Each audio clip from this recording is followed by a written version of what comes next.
नहमदुहु व नसल्ली अला रसूलिहिल करीम अम्मा बाद। प्यारे आका जनाब मुहम्मदुर रसूलुल्लाह सल्लल्लाहु अलैहि वसल्लम ने इरशाद फरमाया, सम्मिनु ज़हायाकुम फ़इन्नहा अला सिराति मतायाकुम।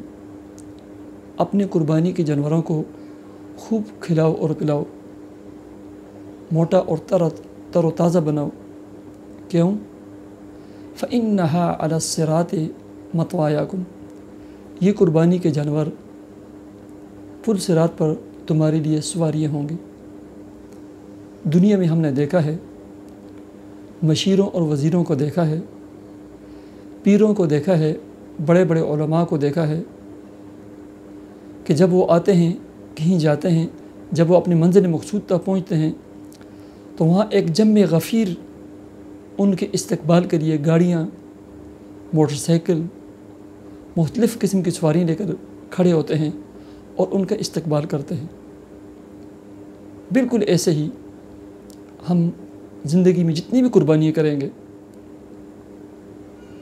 जितनी मरतबा भी ईदुल बकर, ईदुल ज़ुहा हमारी लाइफ ज़िंदगी में आएगी, हम कोशिश करें कि कुर्बानी करें, ताकि ये सारी की सारी कुर्बानियाँ कल पुरसरात पर प्रोटोकॉल की सूरत में हमारे इस्तकबाल के लिए खड़ी हों और हम इन सवारियों पर एक प्रोटोकॉल की सूरत में पुरसरात जो है पार कर लें।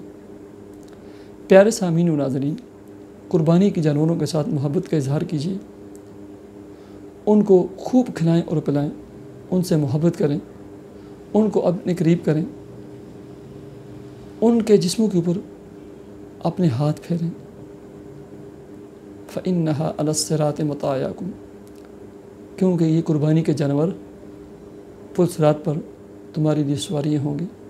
अल्लाह तबारक व तआला ये सआदत मुझे भी और आपको भी नसीब फरमाए। और जितने भी मुसलमानों ने कुर्बानी की है, कुर्बानी करने का इरादा रखते हैं और हज पर गए हुए हैं, अल्लाह उनका सफ़र आसान फरमाए, उनका हज कबूल फरमाए और हमें भी हज करने की सआदत नसीब फरमाए और तमाम मुसलमानों की कुर्बानियों को अपनी बारगाह में कबूल फरमाए। मुझे इजाज़त दीजिए। अल्लाह हाफ़िज़।